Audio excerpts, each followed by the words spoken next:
I mean, I see cooking, so it's like a sharing experience. It's kind of like sport. You have like this aspect of sharing something with the community. So there's like that's how it relates to it. But right now, especially in the last few years, with all the Netflix cooking competitions, welcome to the ChadBurn Show, brought to you by M. Chad Baldwin.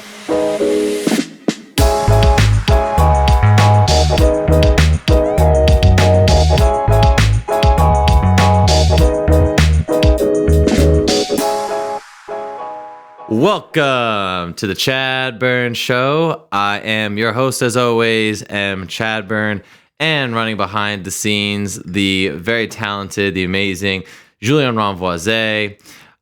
Today, folks, so basically, I wanted to start off. I wasn't going to rant too hard to begin. Luckily, last week, I recorded my episode before the Eagles played the Cowboys on Sunday. Let's put it this way. Really, if a Girl Scout team from the 4th grade came out on that field to play the Cowboys, they probably would have fared better than the Eagles. It was really one of the most embarrassing things I've ever seen from the Eagles franchise, putting out onto the field probably a completely lackluster, anemic performance with just zero heart at all. I expected so much more against a rival like the Cowboys. They went down. They had just been embarrassed by the Vikings. All their flaws had been exposed. So I came across thinking, well, they would show up. Doug P said they'd win, and really, in reality, the team didn't show up. They didn't show up for their team. They didn't show up for their coach. They didn't show up for the logo that they represent, and the fan base was let down. So honestly, I'm not going to go too in depth with that because I was ranting all last week and nothing came about it. So I think it's better to turn to happy things and look at the basketball seasons coming up. 76ers played a great game against the Celtics. Embiid and Simmons look like they can control the court. Tobias Harris fitted nicely. I love Richardson. He's finally playing great D. It's a team that I'm very proud of, and I think as the Eagles fans continue to go through a season, we're going to have to look at the Sixers as our salvation because right now there's nothing else to look forward to. So I wanted to give my little feeling and heart-to-heart on those two teams since those are what I normally am ranting and raving about on this show. Give an update to everyone else out there. But because the really only bright spot is the Sixers and the Eagles continue to show why they are a second-rate NFL team right now, I don't think it's appropriate to rant because what we have right now in studio is a new guest to the show. As I said, this show is about competition. It's about sports. But as we say, as we open it up through sports and the competition that we see in every day, we talked about the ridiculous sports, the juggling that's fighting, whether it be lawnmower races. There's other areas of I would say excellence in the world, such as cooking. It is something where we continue to see competitive shows. We can see the people try and go above and beyond in what is, the cooking realm that we know, trying to push the boundary and create a new level of mastery in that field. So it's something near and dear to my heart because I really like to go out there, cook, and get creative. And I think it's something that we need to discuss because it's also a very competitive industry. So with that said, we've brought onto our show our senior cooking correspondent, Abdel Temzi. So welcome, Abdel. Hi, Chad. Thanks for having me. Oh, man, it is my pleasure. I have been looking forward to this episode for a little while, mainly because I thought it'd be a fun change of pace from sports, but still talks about competition, still talks about trying to become a master in your own realm. So, since we're bringing you on and this is necessarily a sports show, I thought I'd first ask, what is your connection? Do you have any sports, experience or sports that you love more? I don't know. Listen, Chad, to quote a famous drag queen from the past 4 minutes, I understood virtually none of the words that left your mouth. I do not. My relationship to sports is limited. I'm aware of sports, but I do not follow it. I actually was at a blood drive on Wednesday at the Bell Center. And there were apparently some of the players from the Canadiens who were there, and I was with a friend, and there's this whole ruckus and commotion. People were like, "Oh yeah, Gallagher is there," and there was like someone who was like this Finnish guy, and like people were lining up to go take pictures with them, and I didn't even know they were players. I still knew they were part of the hockey team. The hockey team. So I still know of the sport, but that's my the extent of my knowledge of sports. And that's the thing, is that since you're on the show, that's why I want to be a bit quick with my recap at the beginning. Didn't want to completely bore you or get you completely drone off. So we just did it fast, but that's fine. That's the thing. We want this show to reach more people than just the fanatics. We want people that dabble in it, but also we want to bring on people that I would say embody the spirit of competition, that embody the drive to do well and to win in their own field. So that's why I think it's appropriate to bring you on, and it's appropriate to bring on to talk about cooking. And really, something that I think is, I would say today, there's more emphasis on cooking and like the changes that are in the cuisine than ever before, right? And I think there's more fusion. There's more people trying to push the boundaries. So, I mean, and I think, I guess say, like, how do you see cooking connecting, I guess, to sports in the sense of competition in the way it works? I mean, I see cooking, so it's like a sharing experience. It's kind of like sport. You have like this aspect of sharing something with the community. So there's like, that's how it relates to it. But right now, especially in the last few years, with all the Netflix cooking competitions, people get really invested in it. If you look at, so Iron Chef has been on for a while, but that was kind of the Food Network kind of. Left for people either that were really passionate about it or within the industry. But now it's normalized and it's a lot more widespread. You look at the Great British Bake Off, you look at Zupo's Just Dessert, you look at Final Table, people get really invested, like MasterChef, all of that. People, whether it's professionals cooking competitively or your home cooks, it's the same thing. You have a goal, you have a person, you have a technique that gets behind it, you have like rehearsals, like people go through things, go through challenges, and it's the same thing. You have them, and people get competitive. Like, I'm a very competitive person. I've cooked with your wife, like she's competitive. Was like we cook, we cook, we bake. I've had like baking competitions, and it's there's not as much tackling in of course cooking. There's not a lot of physicality, but it's physical. But when you don't have a KitchenAid and you have to whip up of course egg whites, trust me, it gets your that's what you got to stay in shape. You got to stay in shape for that. Plus you got to stay in shape to eat too, all that stuff. It's like you can't just be a fat fuck. No, but and the funny thing is, like, you're saying, like, the shows that are on and kind of widespread about it is what's amazing is that when like people start watching, like, they create almost a fan base like a sports team, right? Like, you're cheering some of those people on because you want to see them win, and you're like, every time there's like a twist or draw, it's almost like, when a player misses a shot, it's like, no, oh my god, you freak out. It's like for MasterChef. I remember one time, like, one of the players left put uncooked sage on his dish, and he was like, "Oh no, he put uncooked sage on his dish." It's like, oh, I don't know, he missed the 3-pointer or whatever. Yeah, 100%. No, exactly. It's like, oh my god, he didn't score a touchdown. He was an idiot. He fell down like 100%. That pink chicken. Pink chicken. It's like a failed. Yeah, no, exactly. 100%. It's like, a blunder. It's like a stupid mental error, like 100% agreed. And I think it's cool too, because in sports, like especially basketball and football today, something that probably you would not recognize, but there are players that come in that kind of redefine the game and redefine how it's played. What's the strategy, how you set up in order to score? Like, for example, Steph Curry, when he started the revolution with the 3-pointer and making that such a integral part of the game, to where now teams are building around 3-point scoring because it just always gives them the advantage and they have a better chance of winning. It's a sports science.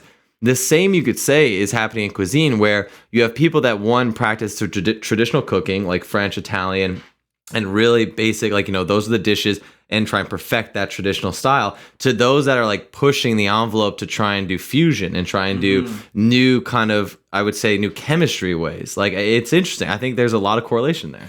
Yeah, no, of course, you definitely have an aspect of technique and of kind of like mastering a certain set of skills that you need to get to that level. Right. But what you see more and more in cooking and these competitions, especially in the higher levels, so there's the Netflix show, the Final Table, which was an incredible show. The production was also massive, and it's so mediatized as any big sports event, but the level was so high. But every single week was based on a certain type of cuisine, but how other people could bring their own flair within that cuisine, like creating like fusion or like breaking certain boundaries and certain norms that you see. And I think. So I don't know what a 3-pointer. Right. Like take like why you like. No, I know what that is, but like of the intricacies of that. But it resonates, like with the. 100%. There's like definitely parallels with cooking. So like fast-paced, evolving environment where these competitions and these shows like give like the participants like a platform to develop that, which is really cool to see because it's and it's revolutionizing the industry, and I think it's cool too because you have that where they're pushing, and it's the same as in sports. Like you have these people that start off as amateurs, and you see in the shows they're amateur cookers that have a real talent that just needs some refining, and then you get to the point where like, you're talking final table, where it's the professionals, the people that have mastered their craft. And so I think we'll like go into that because we want to discuss the shows, which is basically like a cooking show in the way it's built is very much like watching a sporting event. You have the audience that's invested in maybe it's teams and maybe it's individual chefs, and they have to go through a lot of trials and cooking challenges that are very much like a game against a star opponent. So I mean, the one that you mentioned that I think is very interesting that I like a lot was Final Table, because Final Table, which is on Netflix, takes people that are like Michelin starred chefs, very successful, accomplished chefs, and puts them against other chefs of that caliber. So it's not amateurs anymore. We're talking pros taking on their colleagues. And I loved that. Like it was, I don't know your thoughts on it, seeing kind of that heightened level compete against on a TV platform. No, definitely. It's like the World Cup of cooking. Shit gets intense. You get invested in it. You watch it with your friends, and it's like there's a time constraint. It's exactly the same as a sporting event, and the level is so high, where the caliber is so high. So everything that is delivered is beautiful. So you root for people. You have people that you like less. Like you have people that shatter your expectations, and it's. Yeah, it gets intense. It's kind of like watching a sporting event. Oh, I'm saying, like, I get stressed because you see it's almost like where, a game could go be like a buzzer beater, like the final score at the end. You watch these guys that are like trying to decorate their plate, and they're going like, and they're sweating, and they're like individual, and it's like 5, 4, 3, and they're like, come on, put it on the plate. Oh my God. You get hyped. It's like the chicken's not cooked. The chicken's not cooked, bro. It's like they didn't garnish it at the end. Oh my God, where's the parsley? It does. Like I sit there, my wife, and we just get so excited watching it. And the other one, which is funny because it goes from like that's intense. Like Final Table is an intense level and in a whole nother realm. But then the next one I like is like the Great British Baking Show, the Canadian Baking Show, because you go from intensity and like kind of this excellence to an amateur level of the most polite people competing I've ever seen in my life. They're so chill. Everybody's kind of like baking, and then things fail because they're home cooks and things don't work properly, and then some of them have nervous breakdowns, and you can see the stress getting to them. Yeah.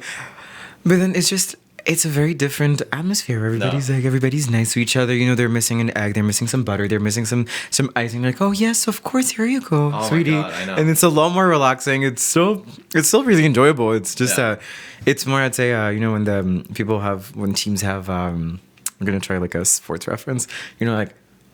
Friendly games, like in soccer and like football, like my football, like your football. Right. I'm from Algeria, so we have a different football than you do, so we won't get into it. Exactly. Yeah, no, 100%. The real football, as I'm told a million times, the real football. My real football. Yeah. Exactly. It's very much on that level where it'd be when they finish and they announce like who's getting kicked off the show. Everyone just like starts crying, like, oh my God, I'm gonna miss this person, which is hard. I agree, it's hard for me to relate because when I see someone like lose or like get you beat a team, I'm cutthroat. I'm like, you lose, man. That's what's up. Like, get on out of here. That's how I see it. But no, I think, and then the other one, like the Baking Show's Final Table. The other one I want to bring up to go in another direction would be like Hell's Kitchen. Oh, Hell's Kitchen, Gordon Ramsay. Like, let's take the intensity. There's Hell's Kitchen, and it's also an extremely enjoyable show. But I think I enjoy it more because you see Gordon Ramsay. You have those two worlds that collide. People. He's such a professional. He's such an accomplished chef, and then you have like people within the industry, quote unquote, and it's garbage restaurants that are failing because the shit that goes on into these like episodes, and I think his anger fits, are legendary. So I don't think it's from Hell's Kitchen, but there's also from the rescue. It's isn't it like Restaurant Impossible or something like that, where he's like he goes in and saves restaurants. Exactly, and then Hell's Kitchen is also. You know, they're legend. There's one where he took 2 pieces of bread and then put them around like a girl and was like, "What are you? What are you?" And the answer was an idiot sandwich. That's me. He breaks these people. He sounds like he sounds a lot like most football coaches I had, American football coaches I had growing up. They're just yelling and berating you like, "You're such an idiot. Why can't you just do what I'm asking you to do? Keep your mind." Oh my God, it's amazing.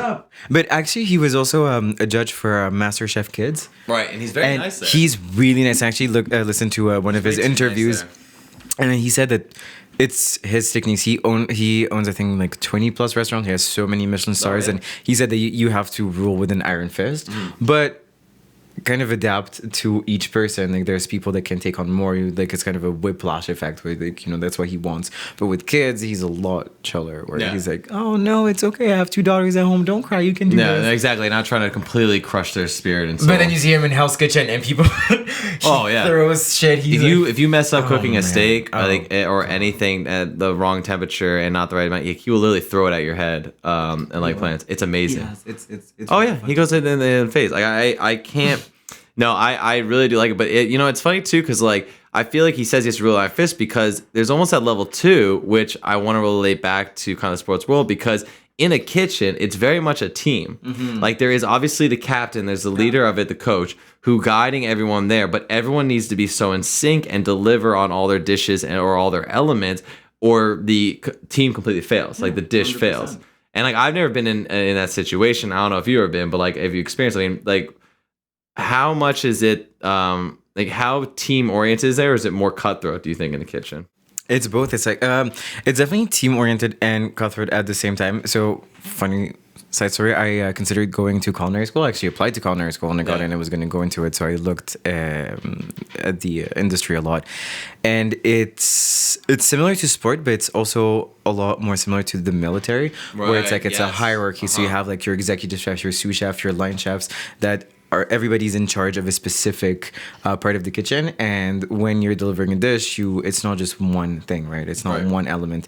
You have your protein, you have your vegetables, you have your carbs, you have your sauces. So everything has to be aligned and it has to be timed. So it's like a sports game. It's like a dance where everybody has to be aligned and in sync. And if somebody fucks up, then everybody like pays for it. Right. So the same way in sports, like if you pass the ball and the other person is not able to catch it, then the other team catches it. Yeah, 100%, exactly. Like there's like you need everyone to be on the same page in order to succeed. And I think same deal. Like you see where like you have the training camps and the off seasons where players are trying out for the team, where you need all work together, but at the same time, if someone fails and you have the chance to go above them, that's what you want too. So you're trying to it's cutthroat, but it's also the idea of trying to work together at the same time. If I can succeed, I'm going to surpass them best I can, kill them. I mean, and that's the thing. Would you ever be on one of these shows? I would love to be on one of these shows. Yeah, you would? Yeah, I considered going to MasterChef Canada, but I'm a little scared of the type of contestant I would be. I kind of think I would like to be the nice contestant that's like, here goes some butter, sweetie. But dude, I also you would know be myself. the villain. I'd be like, oh, what did you say about my carbonara? What did you say? Oh, okay. And then I would be the villain. So I do not want that because that shit will follow you everywhere. It's online, it's on TV. Yeah, I could see you being the guy that would be like, like in the kitchen, be like, yeah, okay, we'll bring it together. No, I got this dish. Don't worry, I got you. And then like they'd cut to you, in the backstage where you're like talking, over the voiceover, and you'd be like, that freaking idiot. I was all over him. He's a total waste of space. Oh my God. Incompetence, people. Exactly. Just completely talking shit behind the back. Yes. Fully, the talking heads. I shouldn't do talking heads. I have a bit of a sassy mouth and a bit of a potty mouth, as you heard. So no, it's fine. Hey, you can say whatever you want here right now. It's totally fine. It's like a lot of bleeping on, on the Canadian TV wouldn't go like the whole 2 minutes thing. It's like beep, beep, beep, beep, beep. Like me losing my shit at that. It's yeah, exactly. I don't want my anger fits on on TV. Well, you said you MasterChef. What show would you, if we had to put you up there with, well, Final Table can't count because unfortunately you don't have a Michelin star. All right, Hell's Kitchen, a baking show, any of the baking shows, Iron Chef, Master Chef, any of those. What would be Let's say Master Chef, you know, just because it's more for home. You want to stand up in front of like Gordon Ramsay with a dish? I would love to stand up in front of Gordon Ramsay. Scares the crap out of me, man. It really scares me. Oh my God, yeah, I would love to do that. Just the adrenaline, just knowing that your soul is gonna get crushed, and when it doesn't, it's the validation that you must get. I guess, yeah, sure. I guess if he says your dish is great, it's like, you know, having a Hall of Fame coach tell you, like, you know, you're going to be one of the best in the league. I mean, I don't know. Gordon still scares the absolute bejesus out of me, but I think it's at least, you know, I'm glad to see what show you'd be on, and I definitely know what character you'd be. I think you'd be the villain. If anything, you might be, I think you'd be like the underdog we'd all support because we'd all start feeling emotionally attached to you and your journey. Yeah, like, you know, you tell a really good story. I can't cook, you know, like, no, I don't know how to make this. And then just I came all the way from Algeria. Like, it's really been a rough life. 2 cents in my suitcase. Just biggest liar. Just a dream. Oh my God, exactly. Just nothing else but a dream in the back. Oh, absolutely. I could see that. So I think, all right, so what I'd like to go to now, to talk about the show, is I'd like to do a little bit of, as we get closer to the end of our episode, I want to do some lightning questions with you. Now, these are, I would say, culinary focused. Ooh. So it is in the realm of food. There are some that aren't. Okay, perfect. It's a either or. Okay. So, for example, it would be, you know, I'd say something like, basil or parsley, right? Basil. And you choose. Exactly. Now, there are correct answers here.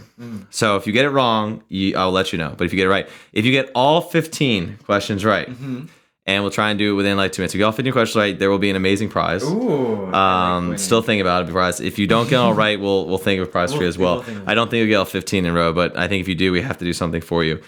So anyway, it's judged based on a panel of incredible, like-minded people, geniuses, I'd say, that came up with this. So really, if you can beat it, good on you. Okay. So we're gonna start the clock in a few seconds. I will go to you with it, and I'll tell you yes or no, and you give me the first one that you think is the correct answer. Sure. Are you ready? Okay. All right. In 5, 4, 3, 2, 1. Coke or Pepsi? Coke. Yes, correct. Root beer or ginger beer? Ginger beer. Wrong. Oh, shit. Sorry, wrong answer. Baking soda or baking powder? Baking powder. Yes, actually correct. Well done. Gas or electric? Gas. Yes, correct. Scrambled or poached? Poached. No, you idiot. It's scrambled. Come on. Don't you know this? Get on it. Jeez. Treat yourself or treat others?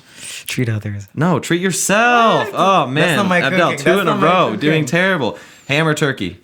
Ham. Turkey. 3 in a row. This is awful. Red or white? Red. Yep. There we go. Finally, back on path. Luckily, you did some studying beforehand. Bird in hand or 2 in the bush? 2 in the bush? Yes, excellent. Always go over the bush. I told you, this is made by some really smart people. All right. Local or import? Local. No, import. What? God, just because you need to go outside. Come on, man. Jeez. Clearly you didn't. All right, metric or imperial? Metric. Yes, correct. I want to feel strongly about metric. Cookies or brownies? Cookies. No. Oh, you're wrong. No, you're wrong. No, you're wrong. No, hey, you're wrong. No. Who's the master of this one? You're clearly wrong. Clearly wrong in this one. All right, appetizer or dessert? Appetizer. Yes, correct. All right, creamy or vinegary? Creamy. Yes, correct. And then finally, our 15th question, traditional or fusion? Fusion. Yes, correct. Ding, ding, ding. Well done. All right. It only took about a minute and a half. Let's see. Out of 15, you got 1, 2, 3, 4, 5, 6, 7, 8, 9, 10 correct. Oh, only 5 wrong. That's amazing. That's not bad. You clearly you did your inner Chad, and you came out, I think, on top. So we'll have to give you at least some prize for getting at least 10 of 15. You know, I'll give you an autographed picture. I think Perfect. That's exactly what you want. Yes. Yeah, it's 100%. Any questions on some of those that you thought were wrong? The local versus import. What are we talking about? I think in all sense good. I mean, if you live in Canada, I mean, all right, fine. Local ingredients are ideal, but I was thinking imported, like, you know, some imported meats, some imported wine, liquor.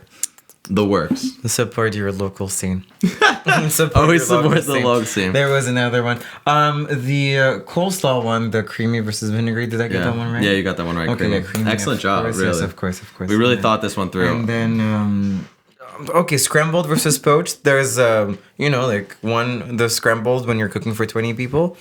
And then the other one is like when you I'm just saying, scrambled is delicious and poached is fun. Treat yourself versus treat others. When it comes to cooking, I prefer to treat yourself. To treat others. Treat yourself. I love to cook, but I love to cook for people. All I can say is treat yourself. Chad. Yes. If I were to treat myself for cooking, when would you eat my food? It would be very. That's a really good point. I'd probably just steal your recipes and then or pay you, which would also be like treating yourself. See, flipped it on you. Way to go. Kind of. But I like money, so. Yeah, exactly right. Well, so as we finish lightning round, which I think you did a successful job on, I want to say thank you for one. He made us mojitos here, so thank you, Abdel, for the mojitos. Absolutely delicious. I think it's been really fun. I want to thank you for coming on and talking to us about cooking and competition in cooking. Anytime. Yeah, I think it's a fun, interesting segment that we'll probably revisit later down the road. If we ever have questions on a show, finales, whatnot, we'll call you in as our senior cooking correspondent to give us insight on how the show unfolded. But as always, just really thank you from the bottom of our heart for coming on. Thank you for having me. And then if ever I go into MasterChef Canada, I'll let you guys know, and I expect you to be a part of my fan base. Oh, of course, you get sponsored by the ChadBurn This show is right like away. yes, free PR. I like that. Absolutely. So Want money? And there comes our producer in, really hitting us with the reality. Shut up, Julian. Oh my God. Oh yeah. Well, thank you as always. I'd like to say everyone out there, hope you enjoyed listening in on a different angle of our show and what we do normally. I think it was a good segue into sports and kind of the other realms that we have out there where there's excellence and competition.